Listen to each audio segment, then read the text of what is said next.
Magandang araw! Pag-usapan natin ngayon kung paano magkaroon ng sariling farm. Sa panahon ngayon, parang mahirap dahil mahal na ang mga properties, so parang imposible nang magkaroon ng malaking area kung simpleng mamamayan ka lang. Wala pong imposible. Kailangan lang ng sipag at lakas ng loob. Alam nyo bang maraming listing ang banks na affordable at installment? Kailangan mo lang mag-prepare ng 10% to 20% na pang down payment. Sa nakikita nyo ngayon, papunta kami ng CI3 Mauban. Tinatawid po siya ng boat. Pero hindi ako natatakot kahit sobrang lakas ng alon dahil na-research ko po ito na magkakaroon ng kalsada sa area papuntang Bicol. So temporary lang itong tawid dagat. Later, magmamahal na ang properties dito pag na-realize na iyon. Yan ang tinatawag kong lakas ng loob. Kung hindi man ako ang makikinabang sa development na yan, ay malamang ang mga anak at apo ko. Tried and tested na po iyan ng ating mga ninuno na ang pag-invest sa property ang pinaka-safe at pinakabagandang vehicle sa pag-attain ng ating goal. Kailangan nyo lang ng due diligence dahil maraming properties na mayroong pumuposisyon at sila pa ang matapang pag iyon ang pinaalis sa property.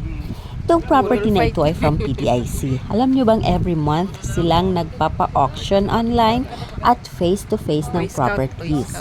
Ang PDIC ay siyang nag-handle ng naiwang properties ng mga financial institution or bank na nagsara na katulad ng mga naluging rural banks. Karamihan ng agricultural or farm lot ay nakasanla sa rural banks kasi di iyan tinatanggap as guarantee ng malalaking bangko.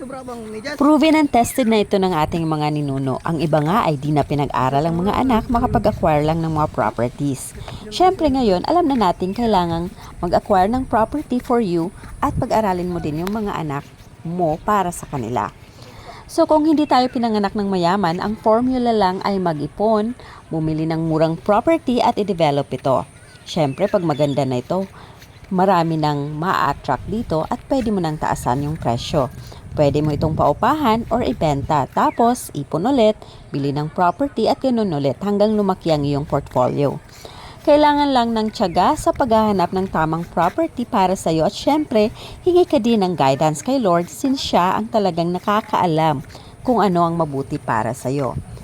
So ayan nga, andito na kami sa CI at kami ay magpapasukat ng isang 7 hectares lot.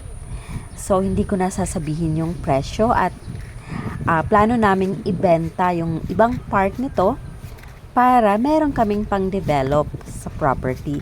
Pero guys, it's less than 50 pesos. Less than 50 pesos ang aming pagbili nito sa PDIC. Although marami siyang problema na kailangang ayusin. Ang mga problemang na-encounter namin dito is ibang barangay pala siya.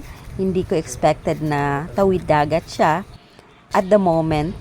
Pero okay pa rin siya kahit ganon. Okay pa din yung price. Kasi sa amin nga tawid dagat din eh. At 16 hours yung biyahe pero napakamahal na po doon sa Samar. So nandito kami ngayon sa CI3.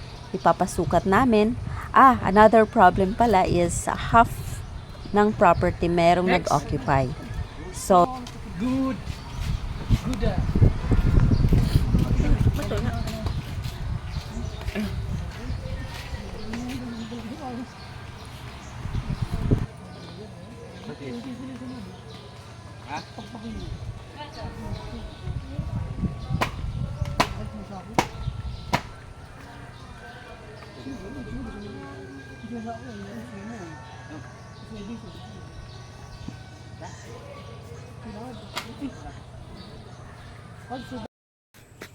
Ay, bubulwagan yan, niyugan. Babalik kami dito. Oo. Oh, saglitan na namin. Saglitan nyo muna nito.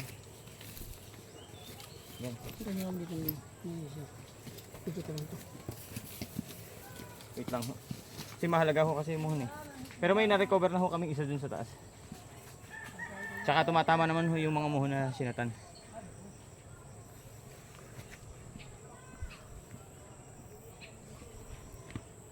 Pakiramdaman nyo na lang ma'am kung kakayanin nyo maglakad mamaya. Kung kakayanin hong sumabay. Ilang kilometro pa galing dito? Ano na lang ho. Pagkarating nila dun sa isa hong muhon. Ano na lang, 750 meters from dun sa muhon na hinahanap nila. Lapit na. Medyo malapit-lapit naman ho. Wag lang talagang sobrang So, hindi ko kinaya yung adventure. Naglakad kami pabalik at may daanan naman palang maganda. Ewan ko sa kanila ba't nila ako pinakit doon. Grabe. Parang mababaliw.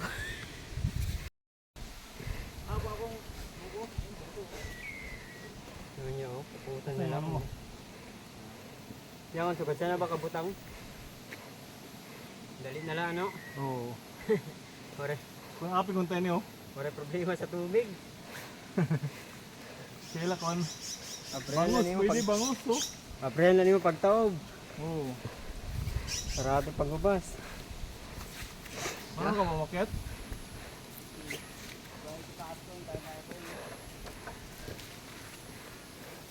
Lima natin yan. Doon naman sa atin. Ha? Paano mo buksan yan?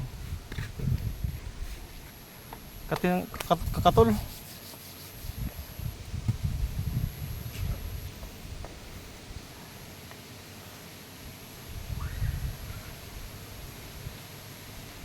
Grabe.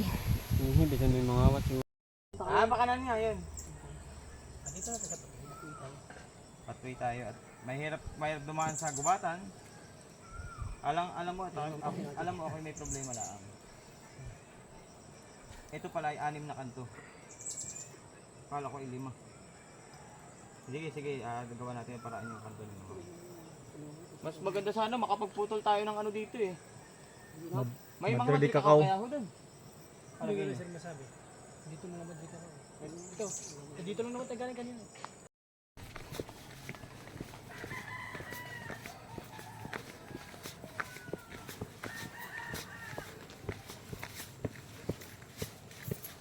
Dito ba tayo nagtambay kami?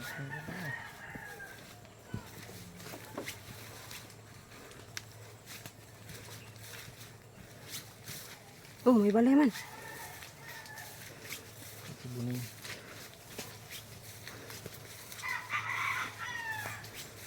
Dako-dako ang balay.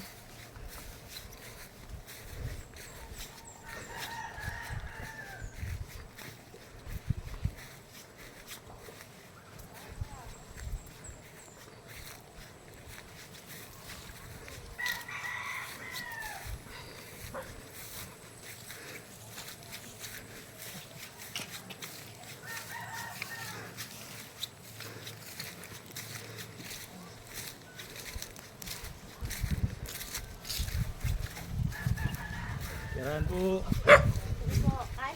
Sige. Oo.